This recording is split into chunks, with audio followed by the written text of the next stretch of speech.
calculus. It's joined us. Okay. So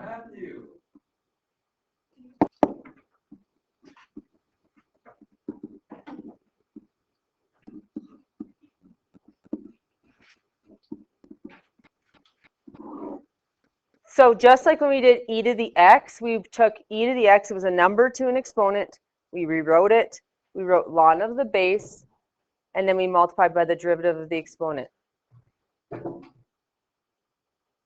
Dude. I can't even do it.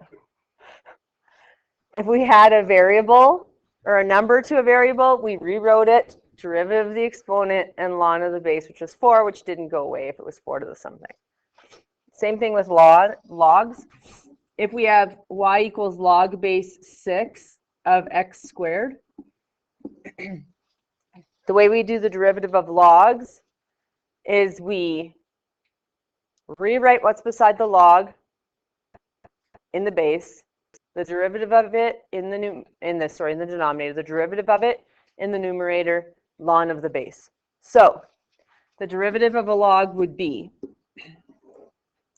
the x squared gets written in the denominator, the derivative of that in the numerator, which is 2x, and then ln of the base in the denominator, which is 6. Which is very similar because exponentials and logs are just inverses of each other, right? So exponential, if this was, say, 6 to the x squared, we'd write 6 to the x squared, and then we'd write times 2x, and then we'd write ln of 6, right? So they follow the similar qualities for derivatives. The reason why you don't get a ln in the base when it's ln is because you get ln e in the base, and we know ln e is just 1. So if I had ln of x, let's say, ln of x, I could rewrite it as log base e of x, correct? So the derivative of it would be x in the denominator, the derivative of that in the numerator, which is 1, and then ln of e in the denominator, which is actually 1. So it's 1 over x. So when you take a log derivative, you have to write ln of that base in the bottom. But if you take a ln derivative, it's literally just rewrite it in the bottom, derivative in the top. You're technically multiplying by ln e in the base, but it just becomes a 1, so it goes away. Okay? Why is that important? Because we're going to be doing things like this. Sure. We're going to be doing something like y equals sine ln x. And we're going to be asked to determine dy over dx. So they just want the derivative of y with respect to x. That's what dy over dx means. So we're going to get dy over dx, and we have to use what rule? Chain rule. So if I go dy over dx, I can go dy over dx equals and write the answer. If I have d over dx of something, I have to write d over dx of that equals. They're very different. Dy over dx is like writing y prime. D over dx of sine ln x is d over dx of sine ln x. You'd have to rewrite it. Okay, so difference between dy over dx and d over dx of sine ln x. So we start from the outside in. What's the derivative of sine? Cos. And then we rewrite our inside. And then what's the derivative of ln x? We get a next link in our chain. 1 over x, because you need an x in the denominator, the derivative of it in the numerator, and technically ln e in the denominator, but that would go away. So it would probably be rewritten as cos ln x over x for the derivative, right? So the derivative of lns and logs is not ridiculously hard. You literally just take what it is, write it below, ln of the base, derivative above. Like, it's not crazy. It's just hard if you forget about it. So let's try example 4. y equals ln sine, let's do something other than sine, ln cosecant x squared plus 3x minus 6.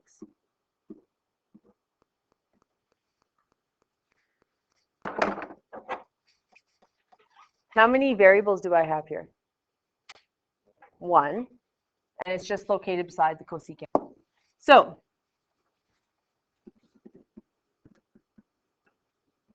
determine y prime. So that's the first derivative, right?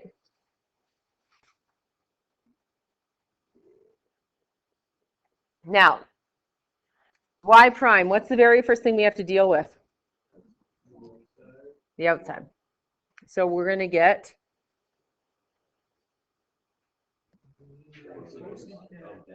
cosecant x squared plus 3x minus 6.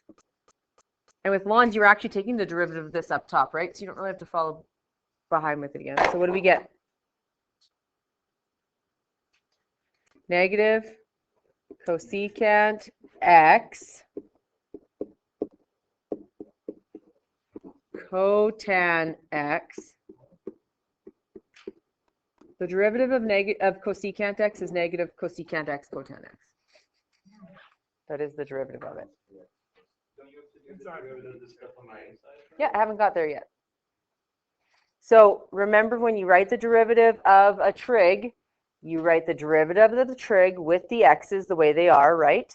And then you link again with the chain of the derivative of the inside. Where do people error? They will write the derivative of the trig and then also the derivative of the inside right away in beside the trigs, which is wrong because you need to chain out. So you're going to do the derivative of the trig, which is negative cosecant x cotan x. And then you're going to do another link of 2x plus 3. Technically, ln e on the bottom, right? But it would cancel. Yeah. Don't you have to do 2x plus 3 twice because this No, there's 1x. The derivative of negative cosecant, or the derivative of cosecant x is negative cosecant x cotan x. That's the only time that there's a bracket. There's 2 sets of brackets, but it's 1x that's shared for both of them. So you don't write it twice.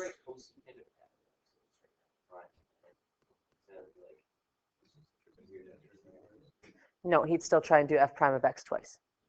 He wants to do it twice because he's seeing 2 x's, but you do not. So when you go from one single trig, you're technically, this is the derivative of one single trig's x, right?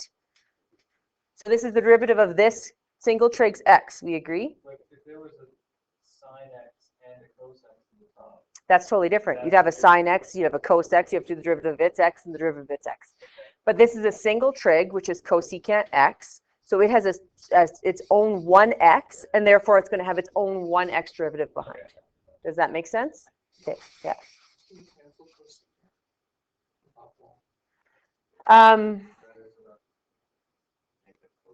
Yeah, you actually can.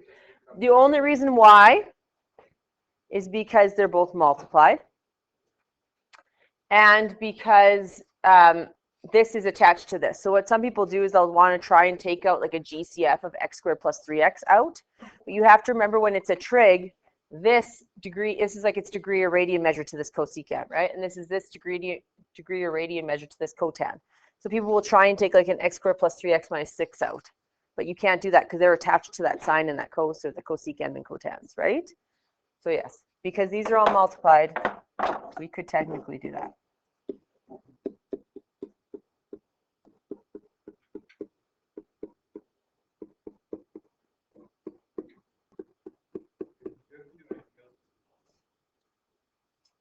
You could go ln e, ln of the base. Would you have to write that? No, because ln of e is 1.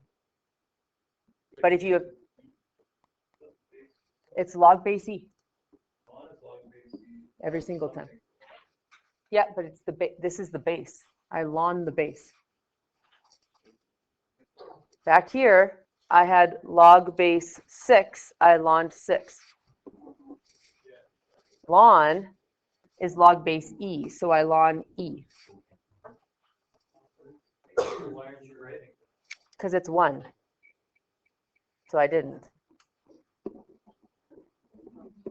How do you know the base of Because it's ln, and ln is log base e. the log base e of something, right? Yeah, I don't care what the something is. You just ln the base at the end on the denominator. That's the rule, Oh. right? Yeah, sorry. You had like log base 6. Like, rewrite it down here. Derivative of this on top, ln of the base, Right, okay. right? Yeah. Yeah. Okay. What I wanted to practice, that's literally lns in a nutshell and logs in a nutshell. They're not really crazy hard. Yep. No. Oh, it's off topic? Sure. Then I will. Okay. Example 5. If I give you this, so I say f of x equals x squared plus, not plus, sorry. Actually, yes, plus. You guys are not the best with pluses. You're better with product rule. X squared plus ln 2x minus 3. Okay. A, what I want you to find is the tangent slope. What am I indirectly making you find? First derivative. Am I making you find the tangent slope at a specific point right now? No, so my first derivative is going to just have some x's and stuff, right? There's not going to be any value. It's going to be like the general tangent slope. We agree?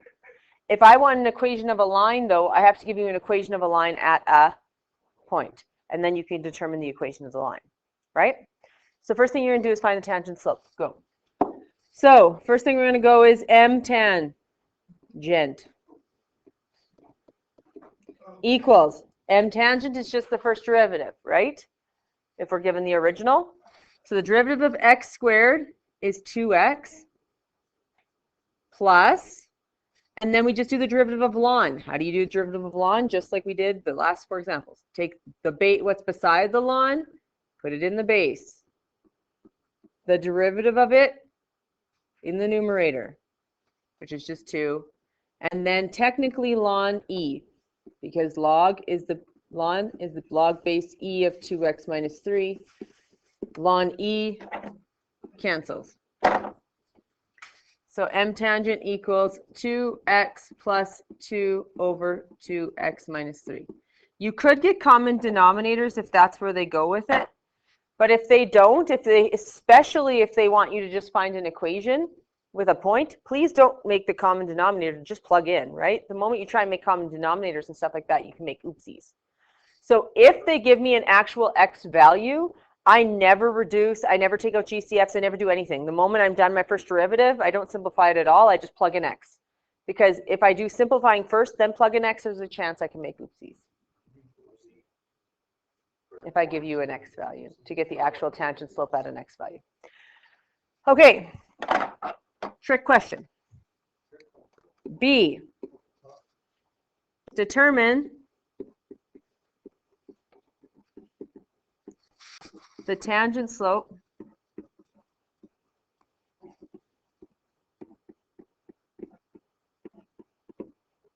at -2. X equals -2, sorry. Yep.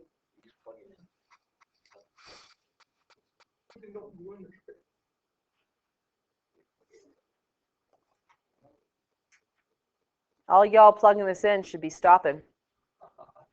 We're all fools. Isn't it just the same?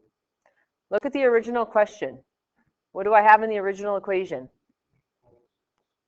A ln or a log. What can I not have beside a log? A negative. Plug the -2 in. What do you get? A negative. So is x equals -2 even on this graph? No, you have to plug it the new one on the original. You are. I'm just saying that point doesn't even, that x doesn't even exist. I'm checking you on your 30-1, and you guys failed. No, x equals -2. You're trying to find a tangent slope. Shh. You're trying to find a tangent slope of a point on the graph. On the tangent. On a tangent line on the original graph. So you have a graph such that maybe it's a quadratic. It's like this. I have a point, you're getting me the tangent slope, correct? The point has to actually exist, or you can't get a tangent slope of it. So when it gets to an x, it's plug in both the original. No, you just need to see if that x actually exists on the original graph, which it doesn't. I forget why. Okay. Because if you plug the -2 back in beside a log, you can't have a negative number. Logs have to be greater than, But you just said you don't have to plug it in. I just said you have to plug it in. you don't have to plug it into the original, you just have to see if it exists in the original. So technically you're going to look if you have a ln or a log, and you have to see if that x value actually exists on the graph. Yes. Make sure it's not a restriction, which it is. They won't give you these where they're restrictions. I am trying to remind you in 30-1 that logs and lns have restricted domains. That's where I went with this. They will give you x values that exist. You learned about logs. Lon's just a log. Follows all the same rules. All right. C. So, C, what x would work beside that ln? Would 1 work? No, I'd have a -1. Would 2 work? 2 would work. Let's try that one. So determine the tangent slope.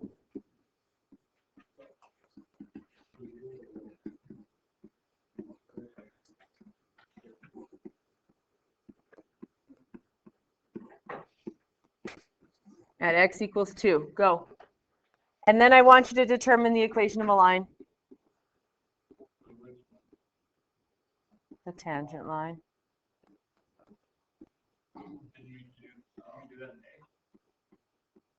Nope. That's the tangent slope. I want the tangent line.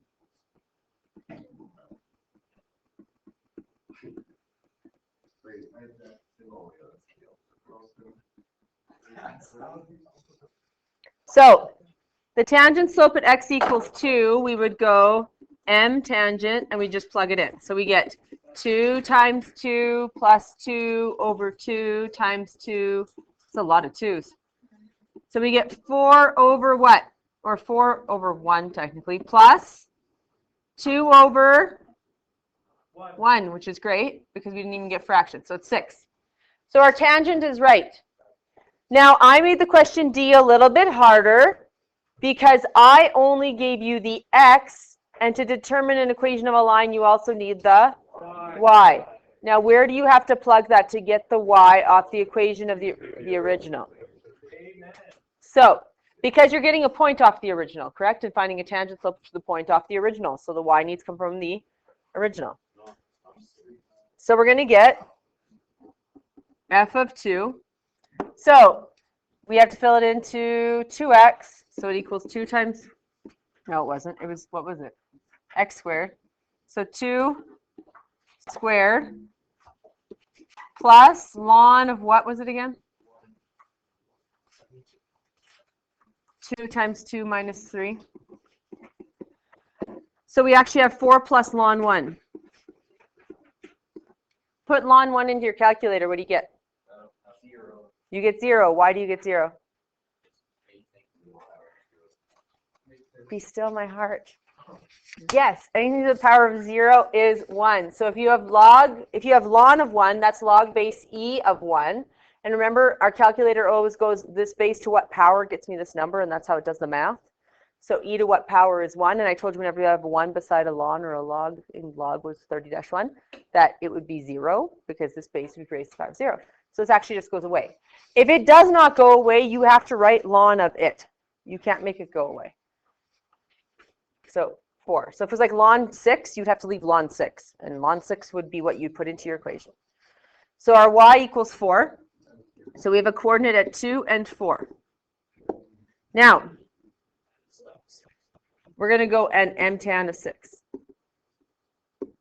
So sometimes it's y equals mx plus b form, right? So then it would be y equals mx plus b. And so we would go, this is our x, this is our y. So we go 4 equals 6 times 2 plus b. 4 minus 12 equals b. b equals -8. So y equals 6x minus 8. would be my equation. Sometimes it's just in point slope form. Remember, point slope form is just the slope rearranged. So slope is y2 minus y1 over x2 minus x1. They just take the x2 minus x1 and bring it up. So we go y2 minus y1 equals m. That's a lie. x2 m equals, I'll show you, y2 minus y1 over x2 minus x1, right? They just bring this up. And that's point slope form. We agree? That's in that's slope by intercept form. This is called, you can't. So if it's actually in the form where it looks like x minus a number, m equals y minus a number, you need to just put it into this form, which is also way faster because you don't actually have to do any arranging. You don't have to solve for anything. So if they just give you a point and slope, this is the fastest form to ever get it into. So I would always put it in this form unless I was forced into that one. Yeah? Which one would be the number that you fill in? The second one. Number one? Yeah. Equals m, which is 6, x minus 2. Like I didn't have to do any math. Now I can go from point slope form to y-intercept form, right? I would just distribute and then get it all to one side. So I can go from point slope form, wow, to this form, but this form to that, I can't. Like this one, you could just distribute and bring it over. So point slope form is actually the better of the two. Can you just find more points y and x equals 1 point? Like you just You, yeah. Okay, does that make sense? You remember how to get the slope at a point, and you know how to get the equation of a tangent at a point? How to find the y? Good, because that'll help you with your entire large assignment.